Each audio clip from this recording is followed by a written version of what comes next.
If you're the type of person who watches these police videos and says, none of that would happen to me, well, this could happen to you. You go on vacation, you rent a car.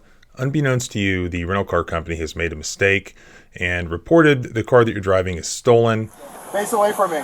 Okay, slowly walk to your left. Keep going. Keep going.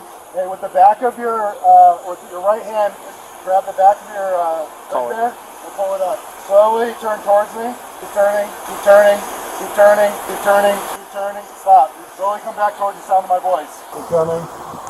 Keep coming. Keep coming. Keep coming. Okay, slowly keep down your knees. Keep your hands up. So that van's reported stolen. It's from Payless Rental. Okay. I'm just letting you know that's why all this is happening. Just because you're in handcuffs doesn't mean that you're in trouble, especially if you rent it and you don't know. Of course. We just got to go through all these precautions. Okay? So we have cameras all over the city. So when you drove past one, it said it was a stolen vehicle.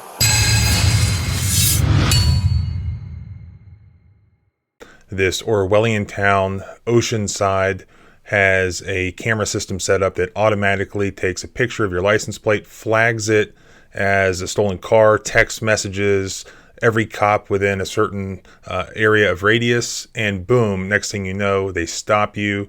They've got guns pointed at you, and they're issuing all these commands, sometimes conflicted, and you're like just seconds away from being shot to death by the police. Yeah, that could happen to you. Sheena and Cole Bury were visiting San Diego earlier this year on a family trip when these Oceanside police officers stopped them, pulled their guns on them, and ended up handcuffing them and questioning them. They had done nothing wrong. It was just because there was a mistake in the system that showed that the rental car that they were driving was stolen when it was in fact not stolen.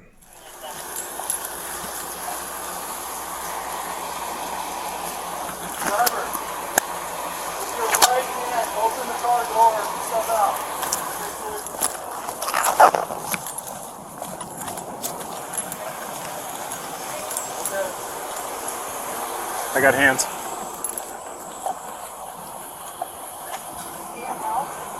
Face away from me. Okay, slowly walk to your left. Keep going. Keep going. Keep going. Keep going. Stop. Okay, with the back of your, with your right hand, grab the back of your right there and pull it up. Pull your shirt up. As high as you can. There you go. Okay, slowly turn towards me. Keep turning, keep turning, keep turning, keep turning, keep turning. Stop. You put your shirt down. Okay. Slowly come back towards the sound of my voice. Yep. Keep coming. Keep coming. Keep coming. Keep coming. Keep coming. Keep coming. Okay. Slowly get down on your knees. Keep your hands up.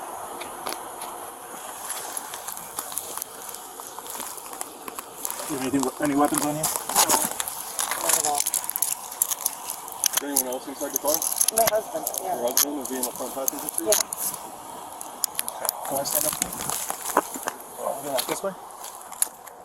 Are there any weapons inside the car? Anything like that? No, absolutely not. I'm just here visiting. What's his name? What's your husband's name? His name is Cole. Cole? His name's Okay. Cole. Cole Bury. So that van's reported stolen. It's from Payless Rental. Okay. I'm just letting you know that's why all this is happening. I figured something crazy. What's your name? Sheena Bury. Sheena? Okay. I'm sorry that we had to meet like this. We just got to do our job and make sure everything's okay. Can I give you I the appreciate receipt? your cooperation. Yeah, absolutely. We'll get there, okay? Just because you're in handcuffs doesn't mean that you're in trouble, especially if you rent it and you don't know. Of course. We just got to go through all these precautions, okay?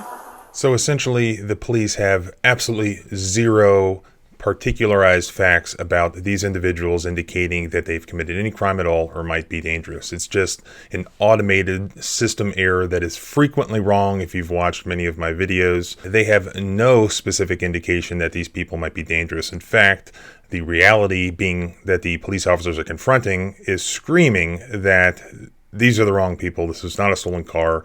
There is no immediate danger to you. to justify pointing your gun at this lady and her husband, and then treating them like criminals and basically arresting them, putting them in handcuffs. When he says it's just a precaution, I mean, that's literally not what the law allows. The law does not allow police officers to point guns at you just as a precaution, or to use force against you as a precaution, or to arrest you as a precaution just because their computer system popped up that your car might be stolen. Absolutely not. Based on the totality of the facts that they are confronted with, if there's some indication that the individual might be armed and dangerous, then police officers can be justified in reasonably taking some of these actions. But here we see exactly the opposite. Police officers acting on an unconstitutional, tyrannical policy where if our computer system spits out that a car is stolen, we're going to go by the book and perform one of these so-called felony stops where we point our guns at you, we treat you like a criminal, and we hold you for a half hour or more till we sort out who made the mistake that the car was stolen. At the end of the day, this is a reasonableness analysis. Watching the rest of the video, ask yourself, are these officers acting reasonably? I understand. All right. Any I just pockets on your literally pants? I don't, no pockets in my pants. I have pockets in my sweater here. In your sweater? Yeah. I'm just going to check those real quick. Okay? Sure. Yeah. And I'm sorry, you said Sheena? Mm-hmm. Do you have a wallet on you? Actually, it's in my purse in the car. Okay. And no animals, nothing like that in the car? No. Okay. Sheena, I'm just going to have you just sit in this car real quick. Okay.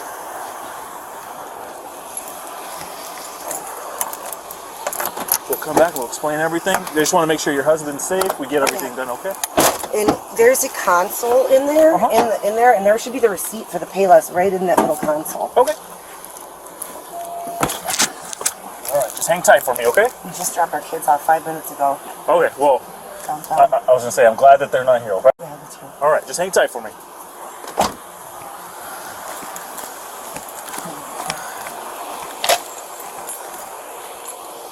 Hold on. Okay. That's next to the vehicle. Left side police department. Yeah? Put your hands up. We'll send the dog inside. You understand? Suspect in the vehicle. The passenger's getting you up. Put your hands up or you're going to get bit by a police dog.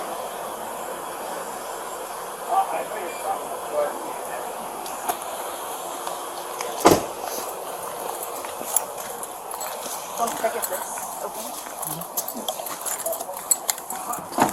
Okay. Clear. There you go.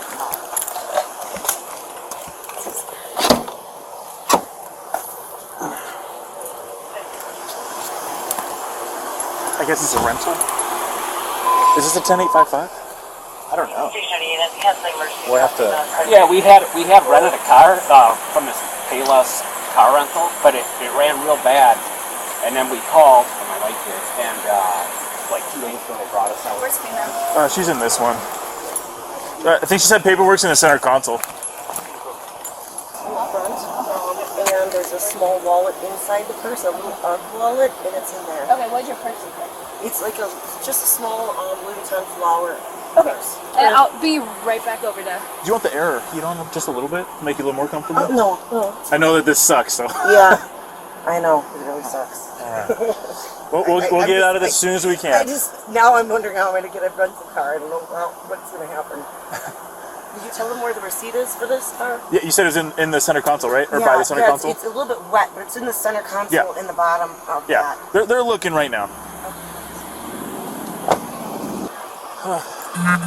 Lindy, she said that there's rental paperwork in the center console, or near the center console. Yeah. Do you see anything? I saw it. Dollar Tree. This was on top of the center console. Let me see if it fell underneath. No, yeah, I just checked. There's nothing in there. This doesn't. I'm not crazy, right? This doesn't look like it. No, that's definitely not rental paperwork.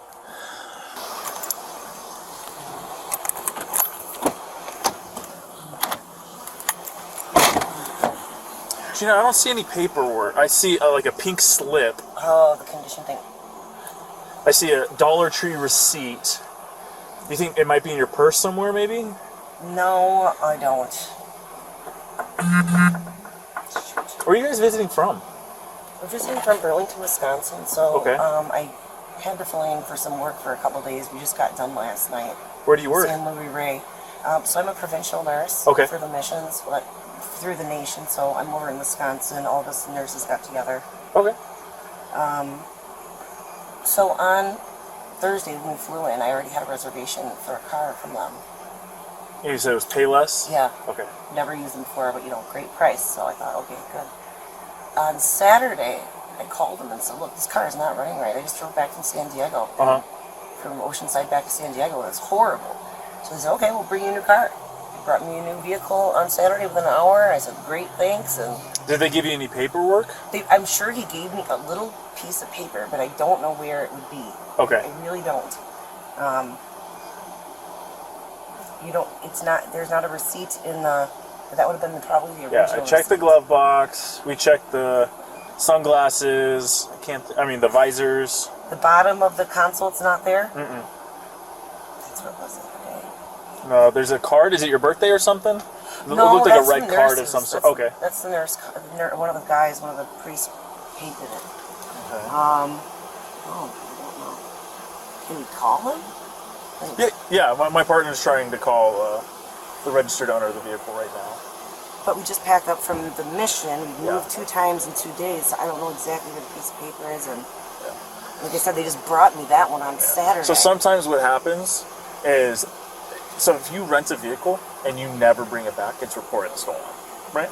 I'm not saying you did. I'm just saying because it's a rental car, the last person might have done that, eventually brought it back after they had already reported stolen, and they never took it out of the system. So we have cameras all over the city. So when you drove past one, they said it was a stolen vehicle. Wow. Kind of makes sense. Wow. So that's probably what happened if you're telling me the truth, which I believe you. Yeah. So my partner's calling the registered owner of the vehicle. We're still trying to find that slip. Hopefully we'll sort this out quickly.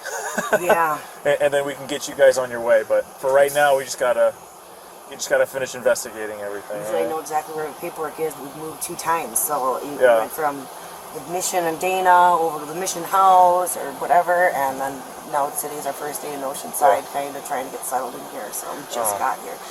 Out of the mission over here. So. For what it's worth, welcome to Oceanside. I don't think I'll You never come back. probably just leave. That's fair. Oh my God. That's fair.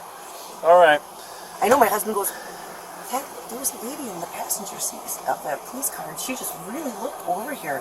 I'm like, oh, come on, stop. I don't know what you're talking about. Why would they look over here? That's crazy. And he's like, no, really? She's staring at me. Yeah, right. All right. Thank you. I'll keep searching for that Where paper. the paper is. I'm usually very organized. Yeah. It's been a rough last couple of days.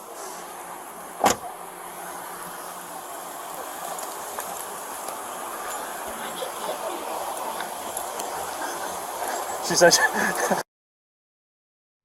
Now, for some reason here, this police officer turns off the audio on his body cam. So remember, we have to just assume that everything that is not being heard now would have been incriminating towards that officer or the other officers. At least that's what I would ask in a jury instruction from a judge if this incident ever made its way to a jury trial. But anyways, what's happening here is apparently the rental car information was not found where the woman said it would be found, so they're just searching the car, flipping it upside down. But you know what? I had an idea. I mean, who thought that this car was stolen in the first place? It was the cops. Why don't they look at their own stuff? I mean, where in our system did it come up as stolen? Why don't they investigate the case from that direction? Because there was nothing that this couple did to give any indication that they were driving a stolen car. It was just a mistake that was made somewhere on the cops' end. So why don't they look and see where the report came from that it was stolen and work it backwards that way? And in fact, I don't think they did that. Like when it hit? Yeah, because it comes to my cell phone. Oh. So I get a message on my cell phone. I tried to set it up on the machine, but you never did. Oh, really? Yeah, try it again. Yeah, because as soon as, I get them, I get mad because I'm at home and I get like 6 of them, and I'm like, God, we haven't had any weeks. But it's been a lot today. The first one's number 2. I know. Yeah, it just tells it that, well, it says like the stock Year number. model. Yeah. The stock number, so. I was like checking the window. And that's where the body cam cuts off. According to the media report, which I will link in the blog post linked below, Dispatch was able to contact Payless Car Rental and confirm that the vehicle was no longer stolen. The report said that the company never contacted police to remove the van from law enforcement's stolen vehicle system. We have a statement from Payless Auto Rental. Payless and its independent franchises each have safeguards in place to prevent unnecessary notifications to retrieve rental vehicles. Unfortunately, these protocols in this isolated incident failed. Our franchisee has apologized to Mr. and Mrs. Bury and refunded them for the rental. And there's also a email from their attorney says that it's disappointing that Miss Bury and her attorney have attempted to pressure Payless into paying large sums of money by threatening to paint Payless in a poor light to the media. I mean, don't you think that they deserve it? Yeah, they should have paid to prevent this. They should get bad publicity for this. I mean, who would ever in their right mind rent a car ever again from Payless Auto Rental? Also, the Payless attorney pointed out that if the Burys had the rental agreement with them at the time they were pulled over, they could have cleared everything up quickly. I mean, so it's their fault. They rented them the car, reported it as stolen, and said that they should have been able to disprove that allegation, that false allegation, more quickly. Their attorney also pointed out that if you watch the body cam video, you'll see that Cole Bury was laughing with the police officers. I mean, yeah, he was in handcuffs. I mean, come on. So clearly there's going to be liability, I would imagine, under California state law as to Payless Auto Rental for making the mistake in the first place that put the Burys through this. Are there constitutional violations here regarding the Oceanside police officers? Now, of course, the Fourth Amendment was implicated here because these people were stopped and they were detained at gunpoint. They were searched and they were put in handcuffs. And it appears this entire incident took about 30 minutes. Now, as I've explained before in other videos, just because the police officers think or their computer tells them that a car is stolen, it does not mean that they automatically get to go through all of this to point guns at people and so on. And this is a common mistake. This is one of those policy mistakes. They can say that they're following policy, but they're not following the Constitution. In order to point guns at people, police officers have to have some particularized facts about these individuals to believe that they may be armed or dangerous. And the fact is, if a computer tells them a car is stolen, that alone is not going to do it. Maybe if their computer tells them that an individual is wanted for murder or something like that, that's going to be some specific fact, at least, that they think belongs to this individual that they can then act on to treat as an armed and dangerous person. We keep seeing police officers treating families like on vacation or traveling to sports events as these serial killers, and they're ordering them out of the car with their hands up, threatening to shoot them, making them walk backwards, making them lay on the ground, go through all of this rigmarole because that's their policy. That's how they treat stolen cars. That is absolutely unconstitutional. They're not allowed to do that. There has to be some specific facts that police officers can point to. They could have just stopped this car, gotten the IDs from the people, run the IDs, asked a couple of questions, maybe made a phone call, and avoided this entire incident. So yes, I do believe that there is liability on these police officers. I think it's disgusting the way that they acted here, and I think that they should be sued because they did violate the Fourth Amendment in several different ways here. As always, thanks for watching. Please subscribe both here and at the blog at thecivilrightslawyer.com. Remember, freedom is scary. Deal with it.